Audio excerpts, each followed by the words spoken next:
നമസ്കാരം, പ്രവാസി മലയാളിയിലേക്ക് സ്വാഗതം.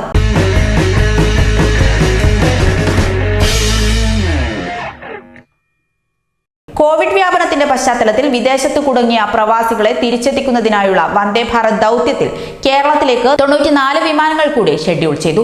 Bahrain, Oman, UAE, Singapore, Malaysia എന്നിവിടങ്ങളിൽ നിന്നാണ് വിമാനങ്ങൾ ഷെഡ്യൂൾ ചെയ്തിരിക്കുന്നത്. ജൂലൈ 1 മുതൽ 15 തീയതി വരെയുള്ള ഷെഡ്യൂളാണ് ഇപ്പോൾ പുറത്തുവിട്ടിരിക്കുന്നത്.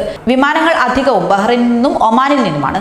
ഇന്നലെ മുതൽ ദിവസം 40 മുതൽ 50 വരെ വിമാനങ്ങളാണ് പ്രതീക്ഷിക്കുന്നതെന്ന് കഴിഞ്ഞ ദിവസം മുഖ്യമന്ത്രി പിണറായി വിജയൻ വാർത്താ സമ്മേളനത്തിൽ പറഞ്ഞിരുന്നു.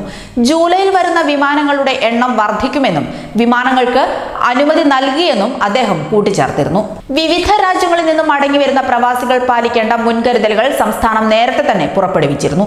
ഇപ്പോൾ പുതിയതായി ഷെഡ്യൂൾ ചെയ്ത വിമാനങ്ങൾ അധികവും കൊച്ചി, കോഴിക്കോട് വിമാനത്താവളങ്ങളിലേക്കാണ്. പ്രവാസികൾ തിരിച്ചെത്തുന്നത് പരിഗണിച്ച് വിമാനത്താവളങ്ങളിൽ ആന്റിബോഡി പരിശോധന അടക്കം വിപുലമായ സൗകര്യങ്ങൾ ഒരുക്കിയിട്ടുണ്ട്.